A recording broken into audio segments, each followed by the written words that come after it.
Hello बच्चों, कैसे हैं सभी? बढ़िया एकदम। चलिए स्टार्ट करते हैं आज का पहला लेक्चर हमारा क्लास 11 का।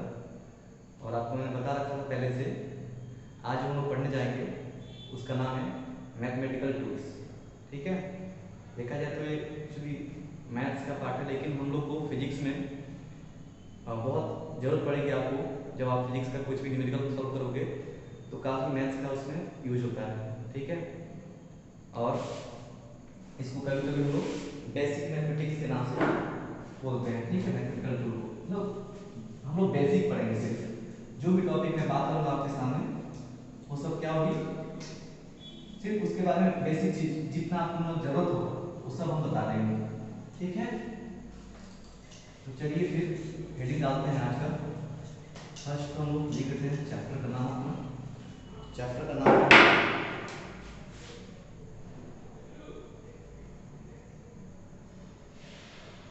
Mathematical tools. ठीक है। मैथमेटिकल टूल्स पढ़ेंगे। ठीक है। इसमें मैं क्या क्या डिस्कशन करने वाला हूँ पहले उसको मैं लिख देता हूँ। ठीक है। तो चैप्टर में जो हम लोग कवर करेंगे उसको पहले मैं लिख रहा हूँ सामने आपके। फर्स्ट हमारा जो होगा टॉपिक कोऑर्डिनेट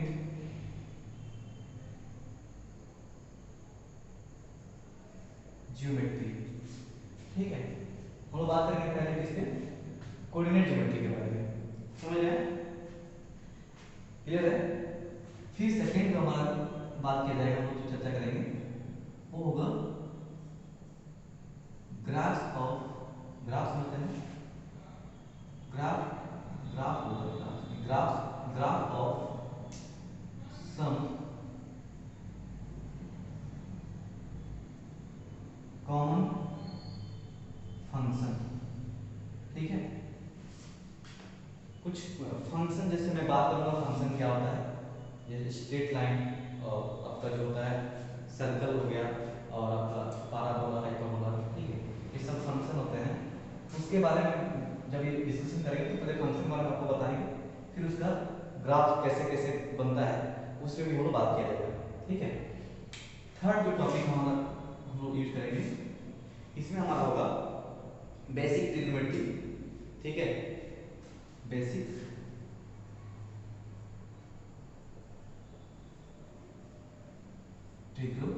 ट्रिग्नोमेट्री। ठीक है।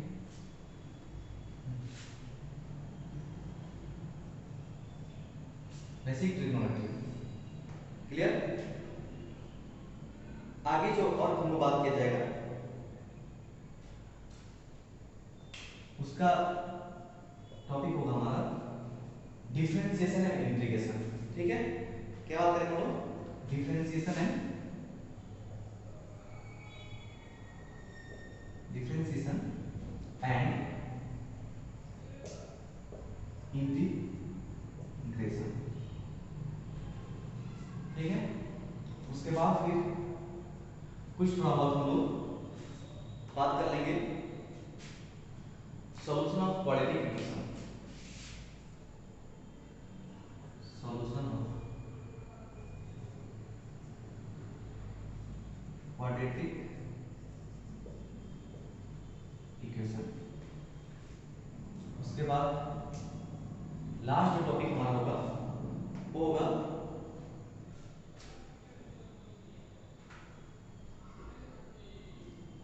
सम of some common sequences. Sum of some common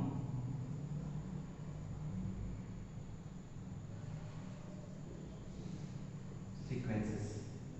ठीक है। तो कुछ इस तरीके से हमारा मैथमेटिकल टूल को हम डिस्कस करेंगे। अब एक एक करके हम इस पे बात किया जाएगा। तो पहला जो हमारा टॉपिक डालेंगे वो होगा कोऑर्डिनेट ज्योमेट्री। ठीक। तो मैं सबको मिटाता हूँ, सिर्फ ऊपर वाला छोड़ देता हूँ इसको, बाकी सब मिटा करके इस पे बात किया जाएगा हम लोग।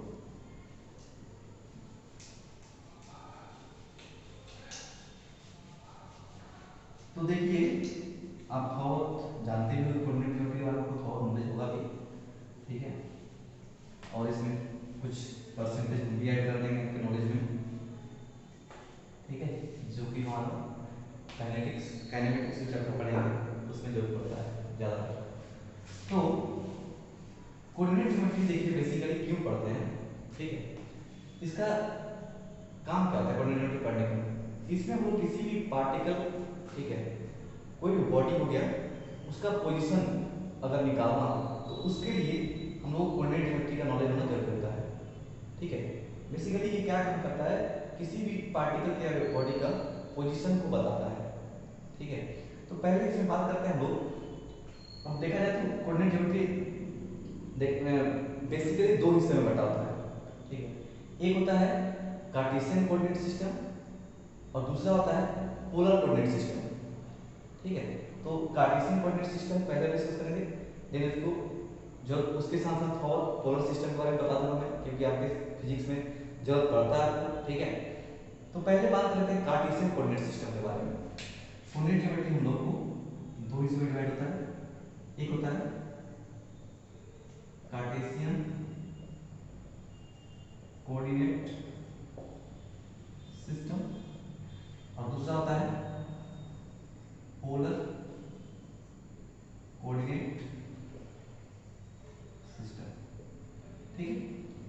ये हो गया कोऑर्डिनेट ज्योमेट्री का बेसिकली टू हिस्सों में डिवाइड करते हैं, और भी होता है मैथ में आप पढ़ेंगे तो और भी इसके बारे में बताया जाएगा, बट मुझे फिजिक्स में आपको जितना जरूरत रहेगा ये दोनों आप अगर जान जाएंगे तो आपको मोर देन एनफ है, ठीक है।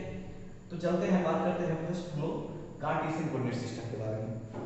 इसको मिटा देता हूं मैं, बात करेंगे किसका, Cartesian coordinate system.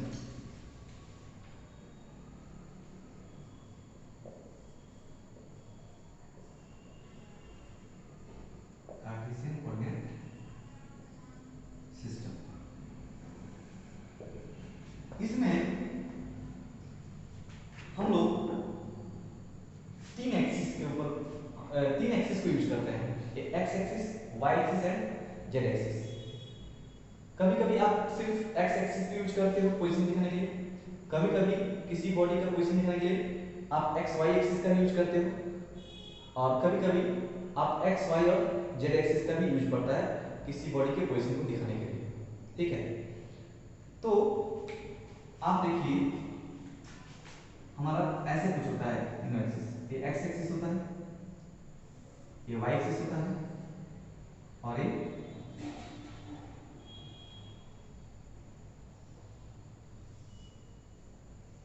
Z axis होता है। तीनों एक्सिस एक दूसरे से क्या होते हैं, परपेंडिकुलर होते हैं। ए इससे 90 डिग्री होगा, ए से 90 डिग्री होगा और ए से 90 डिग्री पे होगा, ठीक है। और इसमें अगर हम लोग इसको पीछे को एक्सटेंड कर दें तो ये आपको माइनस एक्स एक्सिस देता है। अगर आप वाई एक्सिस इसको प्लस बोलते हैं, इसको प्लस एक्सिस बोलते हैं, इसको पीछे एक्सटेंड कीजिएगा इधर माइनस एक्सिस हो जाएगा, ऊपर में इसको प्लस वाई एक्सिस बोलते हैं। अगर आप इसको नीचे एक्सटेंड करेंगे नीचे की ओर तो आपको माइनस वाई एक्सिस मिलता है। अगर ये आपको प्लस जेड मान रहा है तो इसके पीछे आप एक्सटेंड करेंगे इस साइड तो ये आपको क्या देता है, माइनस जेड एक्सिस देता है, ठीक है। और ये जो तीनों एक्सिस जहां पे मिलते हैं ना, इसको अपन लोग क्या बोलते हैं, ओरिजिन, ठीक है। और इसको हमारा जो पोजीशन जो ओरिजिन का दिखाया जाता है उसको हम लोग बेसिकली किससे डिनोट करते हैं, 0,0,0। ओरिजिन का जो जहाँ पे तीनों एक्सिस मिलते हैं उस पॉइंट को ओरिजिन बोलते हैं और उसको हम लोग 0,0,0 से रिप्रेजेंट करते हैं, ठीक है। तो इतना ये सब चीज़ का आपको आइडिया लग गया कि कार्टेशियन कोऑर्डिनेट सिस्टम में आप तीन एक्सिस यूज करते हैं, X Y and Z axis, ठीक है। तीनों एक्सिस एक दूसरे परपेंडिकुलर होते हैं, इधर को प्लस इधर को माइनस, ऊपर को प्लस, वाई एक्सिस को ऊपर प्लस नीचे माइनस, जेड एक्सिस को इधर प्लस इधर माइनस बोलते हैं। और एक भी हार्ड एंड फास्ट रूल है कि यहीं पे एक्स होगा यहीं पे वाई यहीं पे होगा, हो सकता है यहाँ पे वाई हो जाए यहाँ पे एक्स हो जाए यहाँ जेड हो जाए, चाहे यहाँ पे जेड हो जाए यहाँ पे एक्स हो जाए यहाँ पे वाई हो जाए, आपके हिसाब से। बट लेकिन आपके हिसाब से आप चेंज कर सकते हैं, लेकिन जरूरी नहीं कि यही होता है, ठीक है। लेकिन बेसिकली जब हम बात करते हैं ना एक्स वाई जेड तो हम लोग हॉरिजॉन्टल में रखते हैं एक्स एक्सिस को, वर्टिकल में रखते हैं वाई एक्सिस को, और इस प्लेन से अब जेड एक्सिस आप थोड़ा सा देखिए, तो इमेजिन करा रहा हूँ आपको एक चीज, एक्स एक्सिस और वाई एक्सिस इस बोर्ड के प्लेन में लाया जाता है, लेकिन जेड एक्सिस में दिखाया तो हूँ ऐसे, ठीक है, लेकिन ये आपको यहाँ से ये कुछ ये प्लेन से बाहर निकल कर दिख रहा है, मतलब कि इधर की ओर आ रहा है बोर्ड से बाहर, ये जेड एक्सिस एक्चुअली, ये एक्स है, ये वाई है, और ये जेड है अपना, समझ रहे बात, क्लियर हुआ ना। और माइनस जेड किया जाए तो कहाँ, इस बोर्ड के अंदर, अंदर दिखा नहीं पाऊंगा बट आप समझें कि इससे अगर इसको क्रॉस करके अंदर जाए तो वो माइनस जेड एक्सिस होगा, क्लियर हुआ, ठीक है। तो कोऑर्डिनेट ज्योमेट्री में हम लोग जो कार्टेशियन कोऑर्डिनेट सिस्टम है, इसमें हम लोग का X Y Z axis use करता है, और इस पूरा कोऑर्डिनेट ज्योमेट्री में हम लोग किसी भी बॉडी का या किसी पार्टिकल का पोजीशन को लोकेट करने के लिए हम लोग इस चीज को पढ़ते हैं, ठीक है। तो चलते हैं, इसका डेफिनेशन चाहे तो लिख सकते हैं, नहीं तो मैं इसको नोट्स में भेज दूंगा कि कोऑर्डिनेट ज्योमेट्री का पहला जो हम लोग पॉइंट लिखेंगे, कोऑर्डिनेट्स ऑफ ए पॉइंट, तो इसमें हम लोग फर्स्ट पॉइंट क्या लिखा जाएगा, to describe the position of a point in space we specify the coordinates. तो हम लोग क्या करते हैं, टू स्पेसिफाई द, इसमें फर्स्ट पॉइंट बनाएंगे, to specify the coordinate of a point, या फिर ऑब्जेक्ट पॉइंट बोलिए, चाहे ऑब्जेक्ट बोलिए या फिर बॉडी बोल लीजिए, इन स्पेस। तो किसी बॉडी का या किसी पॉइंट का, ठीक है, अगर हम लोग उसके कहीं भी पोजीशन को अगर लोकेट कराएं, ठीक है, इसीलिए हम लोग कोऑर्डिनेट सिस्टम यूज करते हैं, ठीक है। तो सर अच्छा ये गलती हो गई, कोऑर्डिनेट लिखे हमने पोजीशन, पोजीशन होता है, माफ कीजिएगा, to specify the position of a point और ऑब्जेक्ट और बॉडी इन स्पेस, ठीक है। हम लोग क्या यूज करते हैं, कोऑर्डिनेट सिस्टम यूज करते हैं। और इसमें आप, मैंने बता रखा पहले से आपको कि कोऑर्डिनेट सिस्टम में क्या होता है, तीन एक्सिस एक दूसरे से क्या होते हैं, परपेंडिकुलर होते हैं। और एक बात देख लीजिए, सपोज अगर कोई बॉडी का पोजीशन यहाँ पे है, ठीक है, अगर कोई बॉडी का पोजीशन सपोज इस एक्स एक्सिस के अलोंग है, मान लीजिए पॉइंट मैं दे रहा हूँ पॉइंट ए, तो इसमें आप अगर लिखना चाहें तो आपको क्या लिखना पड़ेगा, फर्स्ट में जब हम कोऑर्डिनेट सिस्टम के लिए लिखते हैं तो पहले एक्स का वैल्यू लिखते हैं, फिर वाई का, देन जेड का। तो इस पोजीशन अगर मान लीजिए ये कुछ यहाँ से एक्स दूरी पे है, ये ओरिजिन है, और ये जो पॉइंट है मान लेते हैं एक्स दूरी पे है, तो इसका अगर मैं बोलूं कोऑर्डिनेट सिस्टम लिखिए तो क्या लिखिएगा, एक्स कॉमा वाई और जेड यहाँ पे कितना है, एक्स एक्सिस के अलोंग वाई और जेड का वैल्यू कितना होता है, कुछ नहीं होता, जीरो होता है, ठीक है। तो जीरो कॉमा जीरो लिख देते हैं, ठीक है, समझ रहे बात मेरा। उसी तरीके से y एक्सिस पे जब होगा यहाँ पे कोई पोजीशन, मान लीजिए बी पॉइंट है, और यहाँ से मान लेते हैं ओरिजिन से ये कितने दूरी पे है, इसको मैं बताता हूँ, ये सपोज y दूरी पे, अच्छा ये वाला मैंने नहीं दिखाया था, इसको दिखाता हूँ, ये मान लीजिए यहाँ से x दूरी पे, आप x बोल सकते हैं, चाहे x1 बोल सकते हैं, अगर x1 बोले तो x1 लिखना पड़ेगा, यहाँ पे x1 लिखना पड़ेगा, और y1 लिखेंगे तो यहाँ पे भी हम लोग को y1 लिखना पड़ेगा। तो पहले हम क्या लिखते हैं, x का वैल्यू, y एक्सिस पे x का वैल्यू कितना लिखना हम लोग, 0। फिर आता है y का वैल्यू, सेकंड y का वैल्यू आता है, तो y के समय यहाँ पे क्या लिखेंगे हम लोग, y1 कॉमा z यहाँ पे कितना आता है, 0। फिर z एक्सिस पे सिमिलरली आप समझ गए होंगे, यहाँ पे x 0 हो जाएगा, y 0 हो जाएगा, और z मान लेते हैं यहाँ पे z1 दूरी पे है, तो यहाँ से हम z1 लिखते हैं। तो ये तो हो गया जब हमारा बॉडी का पोजीशन कहाँ पे हो, आइदर x एक्सिस के अलोंग हो, या फिर y एक्सिस के अलोंग हो, या फिर z एक्सिस के अलोंग हो। आपका इधर लेफ्ट साइड हो सकता है, इस नीचे साइड हो सकता है, इस पीछे साइड हो सकता है, मतलब कहने का है negative x axis, negative y axis, negative z axis भी हो सकता है। तो उसको करस्पॉन्डिंगली आप उसको चेंज कर लीजिएगा। सपोज यहाँ पे इधर आता और माइनस x2 दूरी, ठीक है, तो ये तो नेगेटिव ऑटोमेटिकली होता है, इधर लेफ्ट साइड नेगेटिव लेते हैं। अगर x2 लिखता हो तो आप यहाँ पे क्या लिखें, माइनस x2 0 0 लिखते हैं, ठीक है। तो वो आप समझ गए होंगे शायद, इसमें आप समझने की जरूरत नहीं है ना। अगर इसमें y एक्सिस नीचे आएंगे तो नेगेटिव यूज करेंगे, z एक्सिस में जाएंगे तो नेगेटिव यूज करेंगे, ठीक है, समझ में आ गया।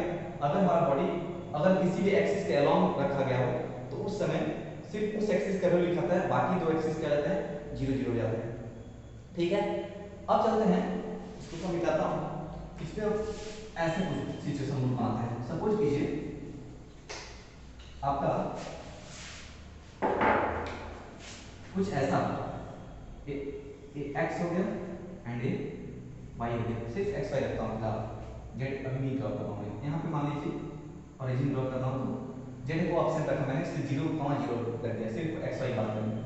अगर कोई क्वेश्चन यहाँ पे, ठीक है, तो यहाँ पे पहुँचने के लिए मान लीजिए कोई पॉइंट पी पॉइंट पे हमको पहुँचना है, तो पी पॉइंट पे जाने के लिए हम लोग कैसे पहुँच सकते हैं पी पॉइंट पे?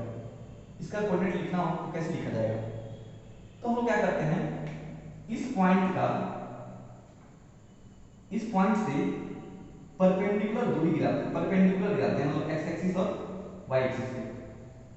इस पॉइंट से हम लोग क्या करते हैं, सीधा नहीं होता, एक पॉइंट जो है इससे हम लोग एक परपेंडिकुलर गिराते हैं एक्स एक्सिस पे, एक परपेंडिकुलर गिराते हैं वाई एक्सिस पे।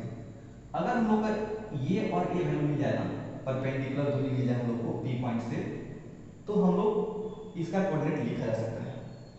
अब बताइए इस पॉइंट से जब आपने यहां परपेंडिकुलर गिराया इधर वाई एक्सिस पे, तो आप देख पा रहे हैं ये जो दूरी हुई यही तो अपना x की दूरी होगी, x का वैल्यू होगा, समझ पा रहे हैं? तो हम लोग क्या करेंगे, सपोज कह देते हैं कि ये जो दूरी है यहाँ पे जो, अब इसको नीचे लाइए क्योंकि ये पैरेलल है, ठीक है, पैरेलल है और इक्वली आया है, परपेंडिकुलर नीचे का आएगा सीधा एकदम से, तो इक्वल डिस्टेंस होगा, ये दोनों इक्वल होंगे अपोजिट साइड। तो ये तो 0 है, मान लेते हैं ये जो जहाँ पॉइंट टच किया है, ठीक है, ये मान लीजिए कितना है, यहाँ से यहाँ जो दूरी मान लेते हैं कितना है, x1। तो हम लोग को पता चल गया कि ये कितना है, x1, तो यहाँ पे फर्स्ट पॉइंट क्या लिखा है, x1। सिमिलरली अब ये जो परपेंडिकुलर गिराया आपने, आप देख पा रहे हैं कि y एक्सिस का परपेंडिकुलर डिस्टेंस है, यहाँ से आप इसको इधर लाएंगे तो अगर ये आपको पता रहेगा कि मान लीजिए y1 यहाँ से, तो आप y का भी बता सकते हैं। तो इस तरीके से p पोजीशन कहाँ पे है, तो x1, y1 पे है।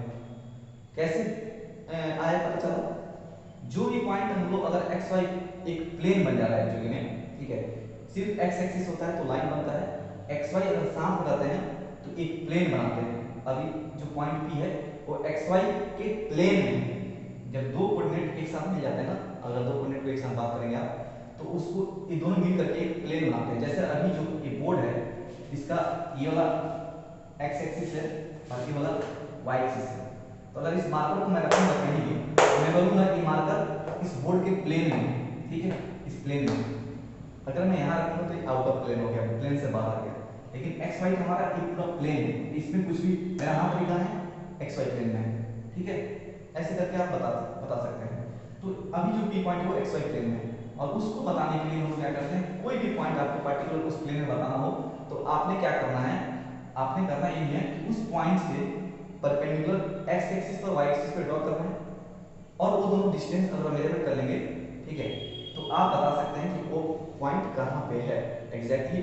और जो भी मेजरमेंट होता है वो अपना कहाँ से होता है, तो ऑरिजिन से करते हैं।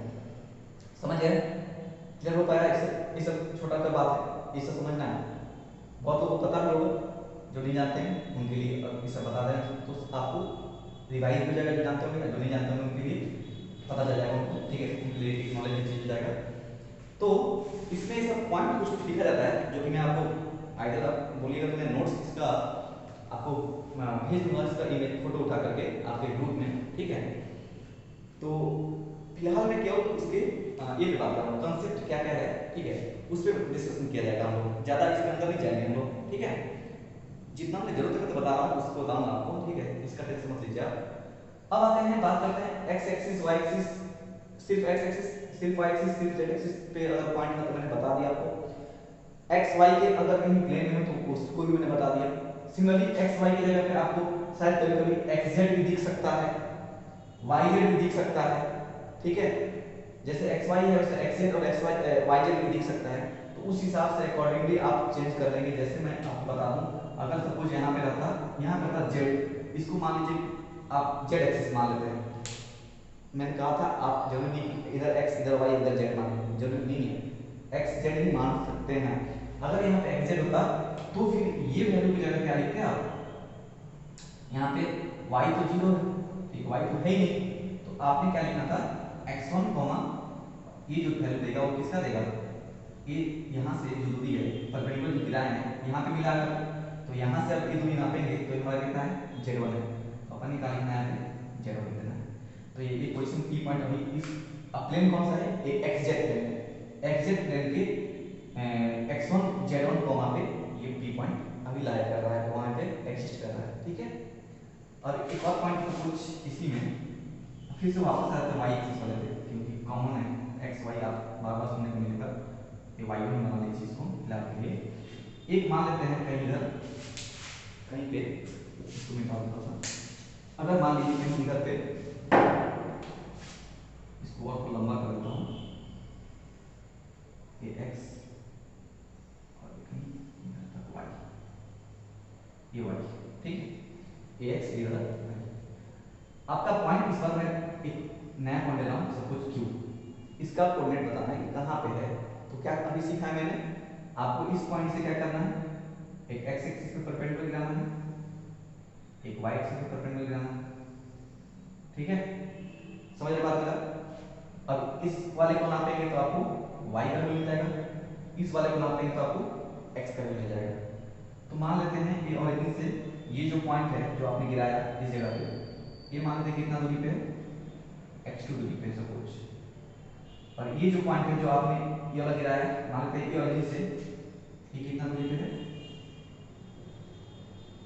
ये मान लेते हैं y2 दूरी पे, ठीक है, समझ रहे बात। तो इसका कोऑर्डिनेट कितना लिखा जाएगा x2, y2, ठीक है। तो ऐसे करके और भी पॉइंट होंगे तो आप उसको लोकेट कर सकते हैं कोऑर्डिनेट सिस्टम में, क्लियर है, इतना तक किसी को कंफ्यूजन तो नहीं है ना। अब इसमें एक और बात कर लेते हैं, मैं पूछूं डिस्टेंस फॉर्मूला, मतलब इस पॉइंट और इस पॉइंट के बीच में आपको बताना है क्या डिस्टेंस है, तो उसको कैसे निकालेंगे। तो हम लोग को एक्चुअली क्या करना है, पी और क्यू पॉइंट के बीच का दूरी बताना है, मतलब ये जो हम लोग ज्वाइन करेंगे अभी फिलहाल, ये जो लेंथ मैंने ड्रॉ किया उसका आपको डिस्टेंस निकालना है। तो उसको कैसे निकालेंगे, तो आपको पहले डायरेक्ट मैं लिख दे रहा हूँ, ये जो पी क्यू का जो लेंथ आएगा वो उसका फॉर्मूला होता है, आप पढ़े होंगे, x2 माइनस x1 का whole square plus y2 minus y1 का होल स्क्वायर। लेकिन कैसे आता है अगर आप जानना चाहते हैं तो देख लीजिए, उसको बता रहा हूँ, आप इसको थोड़ा सा एक्सटेंड करेंगे यहाँ तक, ठीक है, एक p है एक q है, एक नया पॉइंट बना लीजिए, क्या बोल दीजिएगा, चलिए इसको r मान लेते हैं। अब आप देख पा रहे हैं ये जो आपने ड्रॉ किया तो यहाँ पे क्या हुआ, कितना एंगल बना हुआ 90 डिग्री। तो आप देख पा रहे हैं पी क्यू आर जो ट्रायंगल है एक राइट एंगल ट्रायंगल बना, पी क्यू आर जो पी क्यू आर ट्रायंगल जो बना वो कैसे बना, एक राइट एंगल ट्रायंगल बना, डायरेक्ट बना दिया, ठीक है। तो ऐसे मान लीजिए आप triangle right angle triangle P Q R, इसमें ये 90 डिग्री है आर पे। अच्छा आपको याद होगा पाइथागोरस थ्योरम, ठीक है, इसमें आप बोलते हैं इसका स्क्वायर प्लस इसका स्क्वायर इसके हाइपोटेनस के स्क्वायर के बराबर होता है, और हाइपोटेनस हमेशा कहां पे होता है, छोटा छोटा बात बता रहा हूं आप याद रखिएगा, बहुत बच्चे को शायद पता भी है, मुझे पता है बहुत बच्चे जानते होंगे, लेकिन कुछ कुछ बच्चे जो थोड़ा नहीं पढ़े होते हैं 8 9 क्लास में किसी कारणवश, उनके लिए एक बहुत अच्छा होगा जो लेक्चर मैं अभी शूट कर रहा हूँ आपके लिए, ये आपके लिए बहुत फायदा करेगा। तो एक छोटा बात है हमेशा याद रखिएगा, जो 90 डिग्री एंगल बनता है ना ट्रायंगल में, राइट एंगल ट्रायंगल में, देखिए ये जो पी क्यू आर जो एक ट्रायंगल दिख रहा है आपके सामने, एक राइट एंगल ट्रायंगल है, तो इस ट्रायंगल में जो 90 डिग्री बनता है ना उसके जस्ट अपोजिट, 90 डिग्री के जस्ट अपोजिट हमेशा जो साइड होता है उसी को हाइपोटेनस बोलते हैं, समझ गए बात। तो हम लोग को क्या करना है, अब इसको मैं थोड़ा बाहर यहाँ ड्रॉ कर रहा हूँ, ये मान लीजिए, ये लीजिए कुछ ऐसे अपन, ठीक है, ये आपका पॉइंट हो गया P, ये हो गया Q, ये हो गया R, यही ट्रायंगल मैंने बाहर ड्रॉ कर लिया है, बाकी कुछ नहीं किया मैंने। अगर हम जानते हैं राइट एंगल ट्रायंगल है, यहाँ से आपको ऑलरेडी पता है कि PQ का होल स्क्वायर, या फिर डायरेक्ट बोल लीजिए PQ का जो हम लोग हाइपोटेनस का अगर वैल्यू निकालना हो तो क्या करना होगा, आप इसका स्क्वायर प्लस इसका स्क्वायर अंडर रूट निकालेंगे तो आपको वैल्यू मिल जाएगा। तो आपको क्या करना है, पी आर का whole square plus Q R का होल स्क्वायर और उसका अंडर रूट लगा देना है। अब आपको पी आर और क्यू आर का वैल्यू नहीं पता है, पी आर और क्यू आर का वैल्यू निकालना है। तो कैसे निकलेगा, आपको पता है कि ओरिजिन से जो ये जो पॉइंट है ये कितनी दूरी पे है, x2 दूरी पे, मतलब ये जो लेंथ है पूरा ये कितना है, इसको उठा के लिए पैरेलली, ये अपना x2 है, देख पा रहे हो कोई। वैसे ही ये जो पॉइंट है p वाला, ये कितनी दूरी पे है, तो इसको उठा के हो जाएगा कितना है x1, ये पूरा x2 और ये कितना है x1, तो ये कितना होगा बताइए। ये आपको इतना पूरा पता है, ये देखिए ये आपको इतना पूरा पता है, ये कितना है x2 है और सिर्फ ये कितना है x1 है। तो आपको ये पता करना है, तो कैसे करेंगे, पूरे से इतने को माइनस कर लीजिए, तो जो बचेगा वही तो आपका वैल्यू हो जाएगा पी आर का। तो x2 माइनस x1 करो तो हम लोग क्या पी आर मिल जाएगा। तो मैं लिख सकता हूँ ये जो दूरी है ये कितना है, x2 माइनस x1, समझ रहे बात। वैसे ही हम लोग को अब क्या चाहिए, क्यू आर, ये वाला। तो क्यू आर ये आपको पता है टोटल कितना है y2 और ये कितना है y1। तो y2 में से अगर y1 को हम लोग माइनस करते हैं तो जो बचा हुआ जो डिस्टेंस मिलेगा आपको क्यू आर, इसको जो वैल्यू मिलेगा वही तो क्यू आर होगा, ठीक है। तो ये जो दूरी होगी हमारी, ये जो दूरी हम लोग लिखेंगे ये कितना हो जाएगा, y2 माइनस y1 के इक्वल हो जाएगा, समझ रहे बात।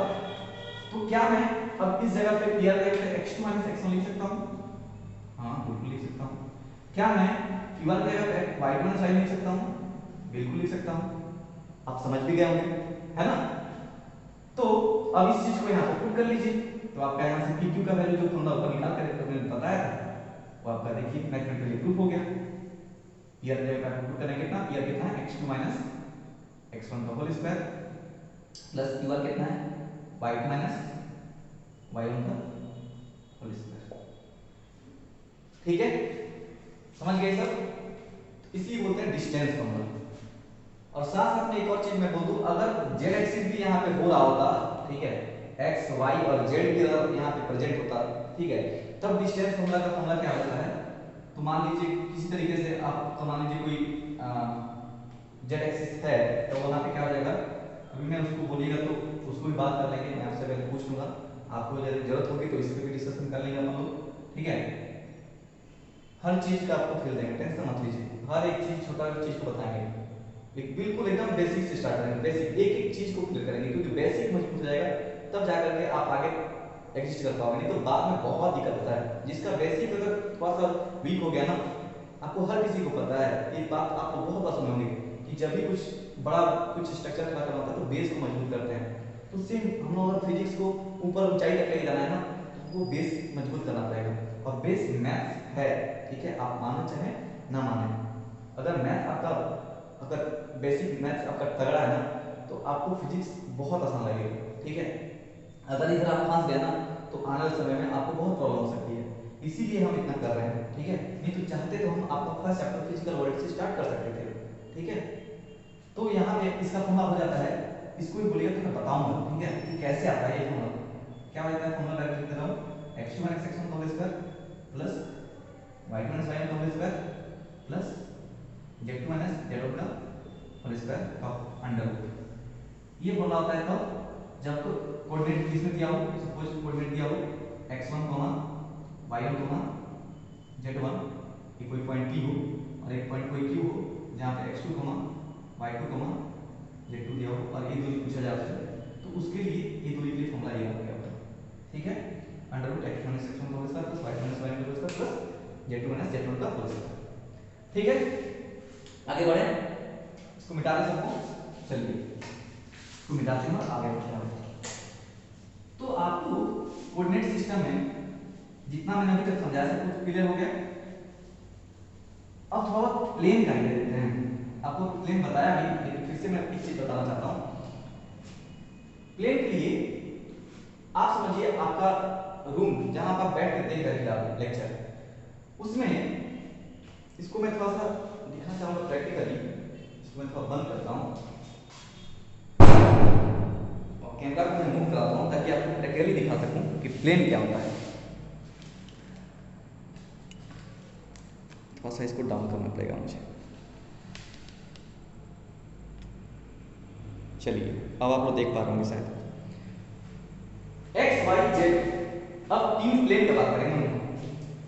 ये अपना जो है पॉइंट यहाँ पे जो लिखा है ये ओरिजिन मानेंगे हम लोग। जो कॉर्नर पॉइंट होता है ना अपना, इसको अपना ओरिजिन मानेंगे। और जो इधर जाते दिख रहा है इसको एक्स मान लेते हैं, इसको इधर जो आ रहा है इसको वाई मान लेंगे, और जो ऊपर जा रहा है इसको हम क्या मान लेंगे, जेड मान लेंगे। तो ये हो गया एक्स, एक मान ये वाई, और एक कोना क्या हो गया, जेड हो गया। समझ रहे बात, एक्स वाई जेड हो गया। ये क्या है पास क्या है, ठीक है। ये अब होगा तो आपको मकड़ी की जाल में नहीं फंसना है, ठीक है, इसलिए मैं तोड़ दिया मकड़ी की जाल, ठीक है ना। ये लो, तो अब हमारे पास प्रैक्टिकली देख पा रहे हैं ये x हो गया, ये y हो गया और ये z हो गया, ठीक है। अब बात करता हूं प्लेन में। तो जो ये और ये जहां मैं खड़ा हूं, ये जो मार्कर जहां रखा हुआ है फिलहाल, मार्कर एक्स वाई प्लेन में, ये जो नीचे जो बन रहा था, ये हिस्सा जो नीचे बन रहा है जहां पे आप बैठते हैं, ये आपका एक्स वाई प्लेन है, क्योंकि ये अपना एक्स एक्सिस माना है, ये अपना वाई एक्सिस माना है। ये अपना क्या है, एक्स एक्सिस है, ये वाई एक्सिस है, और ऊपर में क्या है, ये जेड एक्सिस है। तो ये अपना बन गया एक्स वाई प्लेन, ये अपना जो बन रहा है ये बन गया वाई जेड प्लेन, और ये जो बन गया आपका ये बन गया एक्स जेड प्लेन, ठीक है। तो इस दीवार पर अभी कैमरा में नहीं दिखा रहा हूं, ये आगे का जितना भी होगा इस पर एक्स जेड प्लेन आएगा, इसके दीवार में जितना ये आगे तक होगा ये सब वाई जेड प्लेन होगा, और नीचे जितना भी प्लेन आपको दिख रहा होगा, ठीक है, वो एक्स जेड प्लेन आता है, क्लियर है। और ये जो तीनों कॉर्नर है जहां पे एक्स वाई और जेड मिलते हैं उसको अपन लोग क्या बोलते हैं, ओरिजिन लेंगे, ठीक है। तो इसमें अब कोई यहाँ पे सिर्फ एक्स एक्सिस पे भी जा सकता है कोई बॉडी सिर्फ वाई एक्सिस पे भी जा सकता है, कोई चींटी है यहाँ से ओरिजिन से ऊपर चल के जा रही है, ठीक है, तो जेड एक्सिस पे सिर्फ जा रही है, उस समय एक्स एक्स वाई एक्सिस 0 हो जाता है। तो इस तरीके से हम बात करते हैं। अब मान लीजिए कोई चींटी ऐसे ही होगी, चींटी जो यहाँ से ओरिजिन चलेगी ऐसे चलेगी, ठीक है, तो उसको उसके पोजीशन बताने के लिए हम लोग को एक्स और वाई दोनों पता होना पड़ेगा। सपोज ये मार्कर की बात कर रहा हूं, ये मार्कर किस कॉर्नर से कितना दूरी पे, ठीक है, तो इसके लिए क्या करना पड़ेगा, हम लोग को यहां से परपेंडिकुलर यहां गिराना पड़ेगा, और यहां से परपेंडिकुलर यहां गिराना पड़ेगा। तो ये डिस्टेंस और ये डिस्टेंस हम लोग अगर मिल जाए, ठीक है, तो इसके कोऑर्डिनेट को बता सकते हैं और इसकी दूरी को भी बता सकते हैं। समझ रहे हो बात, सबको क्लियर हो रहा है, ठीक है। तो इस तरीके से अगर यहाँ पे कोई पोजीशन, यहाँ पे कोई बॉडी रखा हुआ है, ये मार्कर यहाँ पे है, उस समय हम लोग यहाँ से परपेंडिकुलर जाएंगे वाई एक्सिस पे, यहाँ से परपेंडिकुलर जाएंगे जेड एक्सिस पे, तो हम लोग यहाँ पे अच्छा इस जगह पे एक्स एक्सिस नहीं होगा। एक बात याद रखिए, एक्स जेड प्लेन में, सॉरी एक्स वाई प्लेन में जेड एक्सिस नहीं होता है, क्योंकि इसमें ये बॉडी ऊपर गया ही नहीं, यहाँ पे खड़ा हुआ है। अगर यहाँ पे कोई बॉडी रखे हैं तो इस समय सिर्फ वाई जेड प्लेन में बॉडी लाया करेगा, एक्स एक्सिस नहीं रहता इसमें प्रेजेंट, ठीक है। और जेड एक्स प्लेन में सिर्फ आपको जेड और एक्स एक्सिस में होगा, और उसमें वाई एक्सिस एब्सेंट होता है, तो वाई का वैल्यू एब्सेंट रहेगा, ठीक है। तो इस तरीके से हम लोग बात करते हैं। और ऐसा भी हो सकता है कि ये बॉडी सपोज यहाँ पे मार्कर यहाँ पे, तो इसके लिए आपको क्या पता करना पड़ेगा, इस मार्कर से आप तीन चीज गिराएंगे, एक यहाँ से ये दूरी गिराएंगे परपेंडिकुलर, एक परपेंडिकुलर इधर गिराएंगे, और एक परपेंडिकुलर नीचे गिराएंगे। तो जो ये गिराएंगे आप, तो आप समझिए, आप बताइए, थोड़ा सोचिए, थोड़ा सा ये दूरी मिलेगी, वो कौन सा दूरी होगा, ओरिजिन वहां पे आपको पता है, ये इधर एक्स एक्सिस से इधर, तो ये दूरी अगर आप समझिए, सपोज मैं यहाँ पे एग्जांपल लेंगे, थोड़ा पास कर रहा हूँ, ये परपेंडिकुलर है नहीं, ये मार्कर से ये परपेंडिकुलर है, आप इसको इधर लेके जाइए, तो ओरिजिन से ये डिस्टेंस कौन सा होगा, ये हमारा किधर चला जाएगा, किधर जा रहा है, अभी किधर जा रहा है, ये एक्स एक्सिस जाएगा ना, और इधर वाई एक्सिस जाएगा। तो ये जो अभी मार्कर जहां पे रखा गया है, तो जो मैंने perpendicular Z axis sorry Y axis पे गिराया है मैंने, ठीक है, वाई सॉरी गलती हो गया, वाई जेड प्लेन पे गिराया है, ठीक है। तो आपको पता होना चाहिए, अगर परपेंडिकुलर वाई जेड प्लेन पे गिरेगा तो आपको एक्स का वैल्यू देगा, वाई जेड प्लेन पे परपेंडिकुलर गिरेगा तो किसका वैल्यू देता है, वो एक्स का वैल्यू देता है। समझ पा रहे हैं ना, इसलिए एक्स सीधा है। अगर आपका परपेंडिकुलर ये आपका कौन सा प्लेन है, ये जो आपका जो दरवाजा डोर है कौन सा प्लेन में है, इधर x है इधर z है, तो ये कौन सा प्लेन हो जाएगा, xz प्लेन। तो तो जो परपेंडिकुलर इधर से जाके यहाँ गिरेगा, ठीक है, तो वो कौन सा प्लेन में गिर रहा है? एक्सजेड प्लेन में। एक्सजेड प्लेन जो प्लेन में जो वैल्यू गिरता है, परपेंडिकुलर जो गिरता है, वो किसका वैल्यू गिरता है? ये हमारा y का वैल्यू गिरता है, ठीक है। और अगर हमारा ये परपेंडिकुलर से नीचे ऐसे गिरेगा, xy प्लेन में गिरेगा, तो आपको ये कौन सा मिलेगा? ये z का मिलेगा, ठीक है। तो ये है आपको बेसिक थिंग्स जो आपको पता करना है और जानना है। समझ पा रहे हैं? देखते हैं, कोशिश तो मैंने किया है समझाने का, आप कितना समझ पा रहे हैं। अगर कुछ डाउट फिर भी रह जाएगा तो हम लोग इसको नेक्स्ट क्लास में डिस्कशन करेंगे, ठीक है। आज का वीडियो मैं यहीं पर एंड करता हूँ और इसका आगे का चर्चा हम लोग नेक्स्ट क्लास में करेंगे, ठीक है। Thank you so much.